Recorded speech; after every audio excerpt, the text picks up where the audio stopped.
Mais um programa, né? Direito no quarto.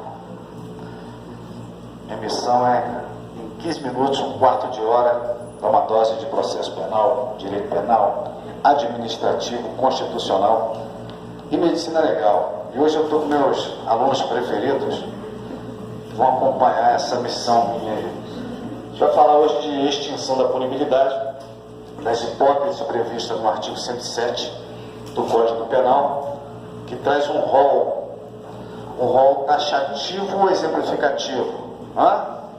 Já vimos semana passada, exemplificativo, isso. Então, além dessas hipóteses de extinção da punibilidade, existem outras. Mas, a grosso modo, são essas hipóteses. A primeira hipótese é a morte do agente. A morte do agente vai levar à extinção da punibilidade, até em razão da intranscendência da pena, da personalidade da pena. O que seria isso? A pena não pode passar da pessoa do infrator para um terceiro. Os herdeiros não herdam pena. Então, morreu, extinta a punibilidade. O próprio artigo 5º, inciso 45 da Carta Magna da Constituição Federal fala que a pena não passará da pessoa do condenado. O que pode passar é a obrigação de reparar o dano. Caio furtou o carro de Tício. Além da responsabilidade penal, a pena, ele tem que pagar um carro para Tício. O cara morreu, a pena, a responsabilidade penal não vai haver, porque vai estar extinta a punibilidade.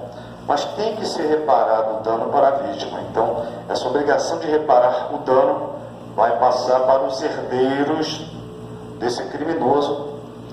E os herdeiros vão ter que arcar com a reparação do dano dos limites da herança transmitida. Ou seja, se o criminoso não deixou nada de herança para os herdeiros não têm que reparar o dano para a vítima vai ficar no prejuízo.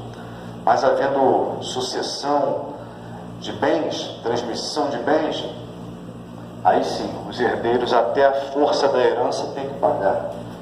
Logo, a morte extingue a pena, ok? Por um acaso, foi juntada aos autos uma certidão de óbito falsa. O juiz, com base na certidão de óbito falsa, declara extinta a punibilidade. O promotor não recorre, muito menos a defesa, e provoca o efeito da coisa julgada, fica modificável. Aí eu pergunto, amanhã, em se descobrindo que aquele óbito não ocorreu, que aquela certidão de óbito era falsa, poderá haver a reabertura daquela ação penal que foi encerrada pela suposta extinção da punibilidade?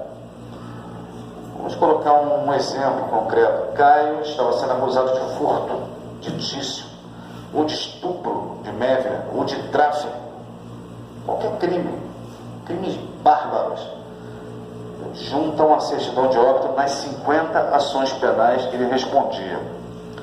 O juiz foi declarando extinta a punibilidade nas 50 ações penais.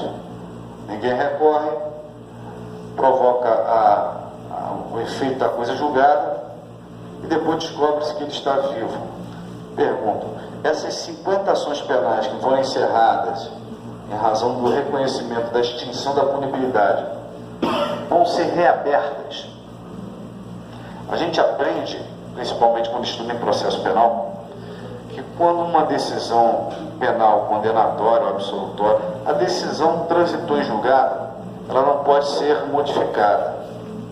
Mas, em processo penal, a gente estuda que existe uma ação de impugnação autônoma chamada de revisão criminal. A revisão criminal é uma ação que busca afastar os efeitos da coisa julgada, ou seja, aquela decisão que estava imodificável vai poder ser modificada. Mas a revisão criminal é uma ação penal libertária, porque ela só pode ser interposta em favor do réu. Não existe revisão criminal pró-sociedade. se houve uma absolvição injusta, ilegal, equivocada, mas se transitou em julgado, a parte acusadora não vai poder desfazer aquela absolvição. Aquele erro agora está eternizado pela coisa julgada. Só pode entrar com revisão criminal se for a favor do réu. Então, nesse exemplo que eu estou trazendo, o camarada respondia a 50 ações penais pelos mais variados crimes, teve uma ideia brilhante: vou juntar uma certidão de óbito falsa.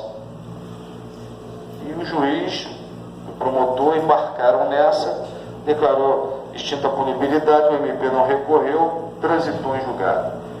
Depois descobre-se que ele não está morto, que ele está vivo. E a pergunta é: pode desfazer a coisa julgada para reativar as ações penais? Dois posicionamentos. Primeiro, posicionamento da doutrina, é um entendimento que prevalece da doutrina, embora a doutrina mais moderna vem se rebelando contra isso.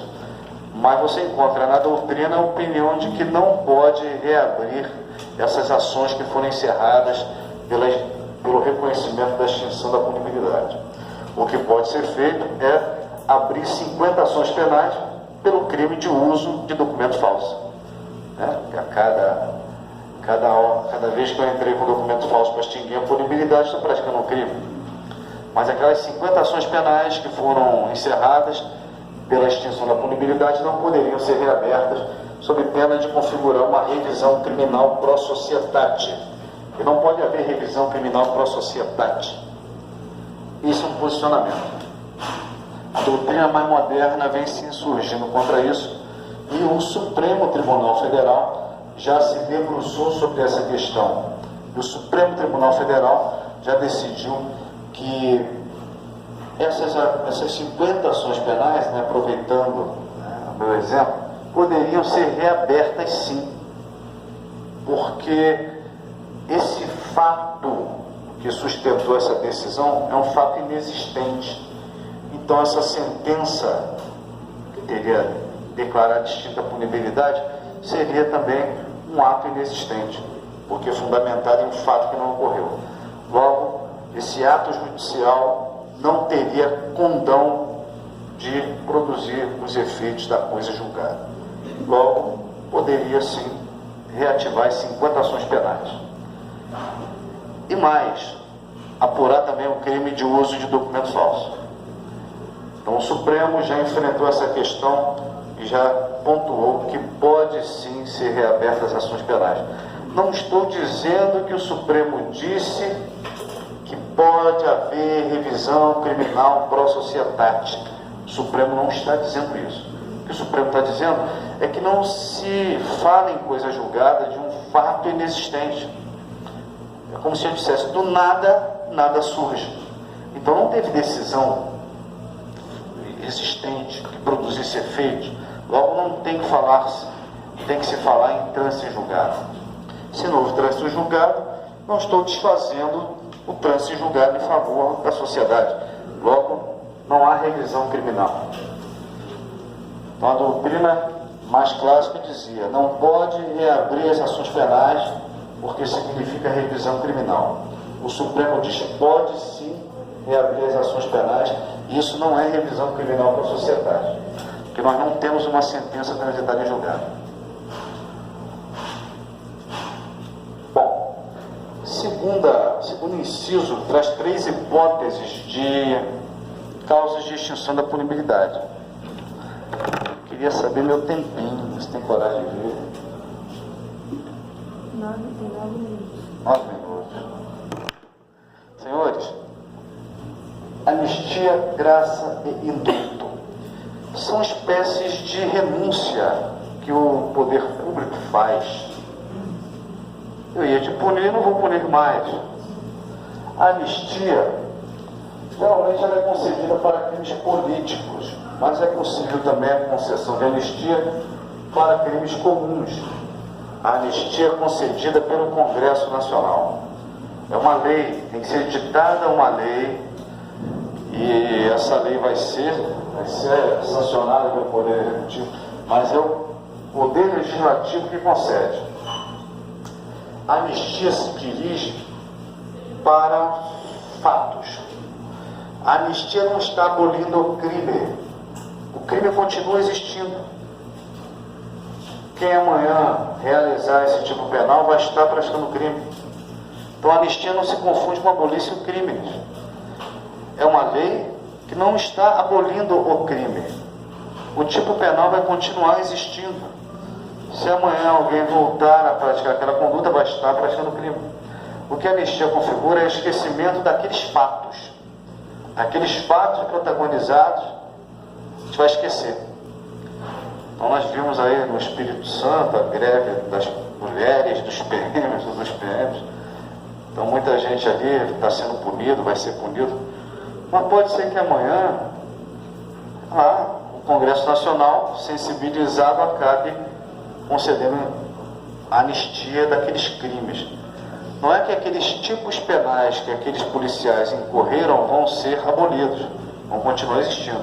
Mas aqueles fatos que eles praticaram naquele período, de não ter trabalhado, de ter contribuído com o aumento da criminalidade, aquela balbúrdia que nós vimos nas mídias, aqueles fatos vão ser esquecidos.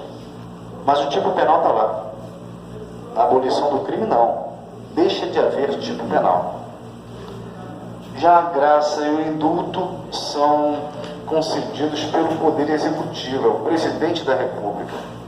O Presidente da República, ele pode conceder essa graça presidencial de abrir mão da pena, ou de parte da pena, de uma maneira indeterminada, todos aqueles condenados por um crime com a pena tal, em que haja violência, ou que não haja violência, que tenham cumprido alguma parcela da pena, bom comportamento carcerário.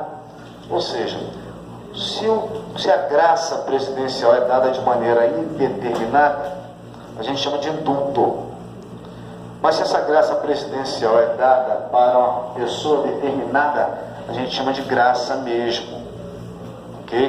Então, a anistia, graça e indulto. A anistia é poder legislativo. Graça e indulto é poder executivo. A gente vai... Tem mais coisa para falar, vou passar um trabalhinho. Só que o nosso tempo está acabando e a gente vai precisar encerrar. Mas, de qualquer maneira, vai ficar a dúvida. O que é indulto humanitário e qual a importância disso para nós?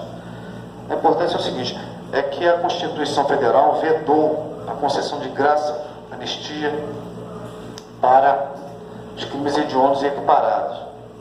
E a gente tem visto o Judiciário conceder um indulto humanitário para traficantes que estão doentes, câncer terminal. A gente vai abordar no próximo bloco. Até daqui a pouco. Se gostou, dá uma clicada lá no like, assine o canal. Recomenda lá para quem você gostou. Se não gostou também, recomenda para os inimigos, né? A sogra enjoada, aquele vizinho. Até daqui a pouco.